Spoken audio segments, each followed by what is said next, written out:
مرکز جمال کی بجائے کاسے حسن بنا دے، اس سے زیادہ طاقتور آدمی کون ہوگا؟ جو چیزوں سے حسن عکس کرنے کے بجائے انہیں حسن فراہم کرے، اس سے زیادہ بڑی آنکھ کس کی ہوگی؟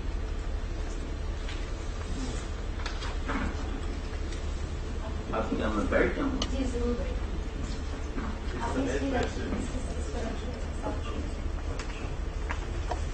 اچھا، یہ اب مطلب جو گفتگو ہوئی ہے اس سے متعلق کوئی سوال یا اگر جو آپ کے پاس متن ہے، جو غزلیں ہیں، ان سے کوئی بات کرنا چاہیں یا جاوید صاحب سے ڈائلاگ کرنا چاہیں تو ہم نے کچھ وقت آج زیادہ رکھا ہے اس کے لیے۔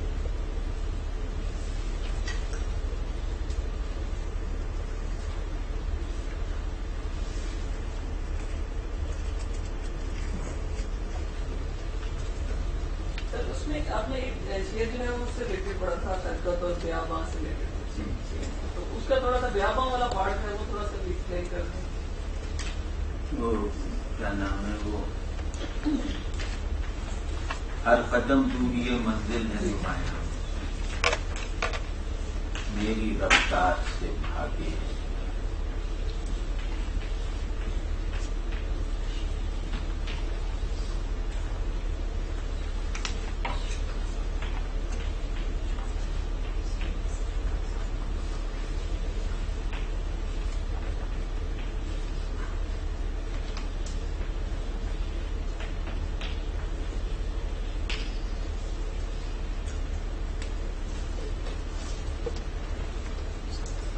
اس کو یوں سمجھنا چاہیے کہ غالب کہہ رہے ہیں کہ ہماری زندگی حرکت ہے، مطلب یہ میں تھوڑا سا اس کا بتا رہا ہوں بس۔ اور حرکت کا مطلب ہے کہ اس کا کوئی اینڈ ہونا چاہیے جہاں تک یہ پہنچے۔ کہنے میری ہستی اور زندگی کو جو حرکت دی گئی ہے، یعنی یا جس حرکت کو میری ہستی اور زندگی کی بنیاد بنایا گیا ہے، اس کا اینڈ تو ڈیفائنڈ ہے لیکن اچیویبل نہیں۔ یہ جس حرکت کو میری ہستی بنایا گیا ہے، یہ دوری کو قائم رکھنے والی حرکت ہے، دوری کو کم کرنے والی حرکت نہیں ہے۔ اب اس سے آگے ایک صوفیانہ تھیم شروع ہو جاتا ہے، اس کو وہ تو بہت ضروری ہے۔ جیسے وہ ہے نا، حجاب رخ یاد کے آپ کی ہم کھلی آنکھ جب کوئی پردہ نہ دیکھا، یعنی جب ہم نے خود کو نہ دیکھا تبھی اس کو دیکھ سکیں گے، تو جب ہم خود نہ رہیں گے تو اسے پائیں گے۔ جب یہ حرکت انڈو ہو جائے گی جو ہماری ہستی بنی بیٹھی ہے، تبھی ہم اپنے مقصد تک پہنچ سکیں گے۔ تو خود حجاب کیا ہے وہ، ہاں، حافظ میاں برخیز، کہ تو خود وہ پردہ ہے اپنے اور اپنے محبوب کے درمیان، اپنے آپ کو اٹھائے۔ یہ اس میں جیسا کہ آپ نے فرمایا تو لفظ بیاباں میں اس مصرے میں جو حسن ہے اور اس میں جو حرکت پیدا کی گئی ہے، اور دوسرا بھی اس کا مطلب ہے کہ میرے پوٹینشیلز میری تمام تک و تو کے باوجود ظاہر نہیں ہو سکتے، کیونکہ بیاباں ہی میں میری وحشت اور عشق کے اظہار کی گنجائش ہے۔ وہ بیاباں ہی مجھ سے ایک مقررہ فاصلے پر ہے جو کبھی کم نہیں ہوگا۔ الفاظ کی تشریح آپ نے کی کہ الفاظ آگے ذہن میں ہوتے ہیں، آگے ذہن سے باہر ہوتے ہیں، وہ میری سمجھ میں نہیں آیا۔ ورڈز کے بارے میں میں نے وہ دیریدا کا وہ قول سنایا تھا، تخیل آدھا ذہن میں ہوتا ہے، آدھا لفظ میں ہوتا ہے۔ تخیل کیسے؟ مطلب یہ کہ ذہن لفظ سے کچھ لے کر کوئی تصویر بناتا ہے نا، مطلب ہم نے ایک تصویر بنا دی تو وہ یعنی لفظوں میں ایک تصویر بنا دی، تو دیریدا کی نظر میں وہ تصویر کا آدھا حصہ ہمارے دماغ میں تھا، آدھا ہم نے لفظ سے لیا ہے۔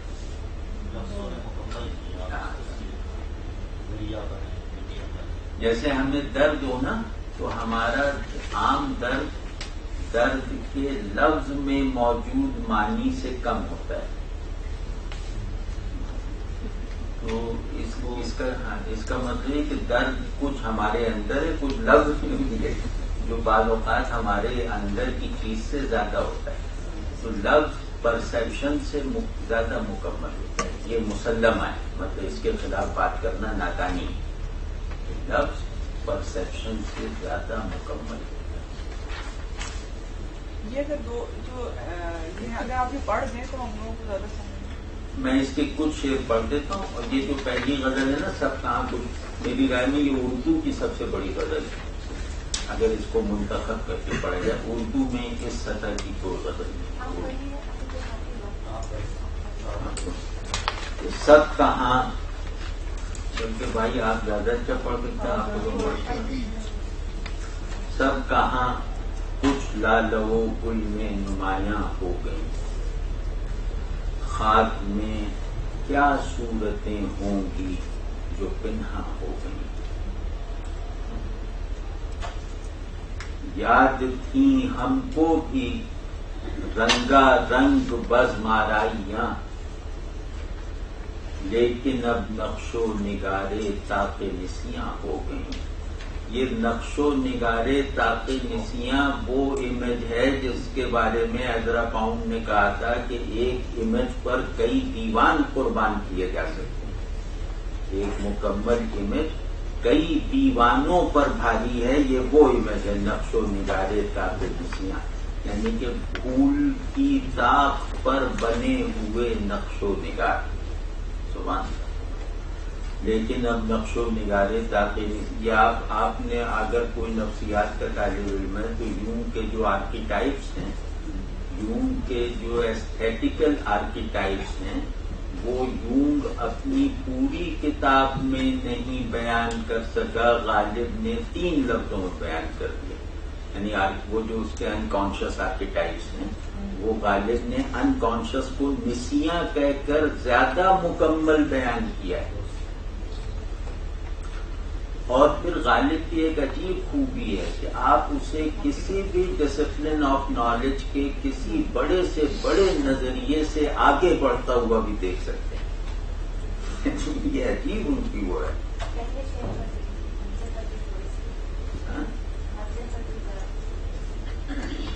ہاں, خاص میں کہ میں اس کو مطلب شرح تو نہیں کر سکتا, اس کو ایسے وہ اشارہ سے دوں گا کہ کائنات میں جتنا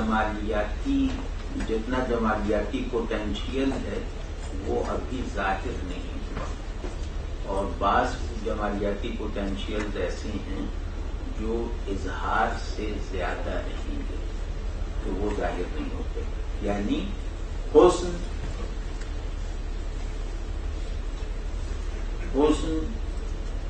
اخفا کے بنیادی ایلیمنٹ کے بغیر حسن نہیں.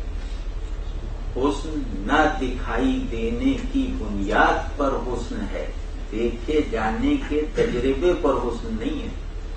جس نے غیب کے حسن کو نہ سمجھا اس کا مشاہدہ بے معنی ہے اور قبیح ہے, اگلی ہے. ہر وہ چیز اگلی ہے جو نہ دیکھے جا سکنے کے قابل نہ ہو. جو نہ دیکھا جا سکنا کوالیفائی کرتا ہو وہی دیکھنے میں حسین ہے. تو یہ ہے. اور قید جوئے خون آنکھوں سے بہنے دو کہ ہے شام فراق, میں یہ سمجھوں گا کہ 2 شمعیں فروزاں ہو گئیں. سب میں احتجاج کرتا ہوں, کیا حضرائے کرم یہ صورت آباد میں سارا پڑھیں اور سارا سب غزل لمبی ہے. ہمارے پاس تو وقت ہی وقت, ہم اسی لیے تو آئے ہیں. بنا تو ناش گردوں دن کو پردے میں نہاں, شب کو ان کے جی میں کیا آئی کہ گڑیاں ہو گئیں. یہ شعر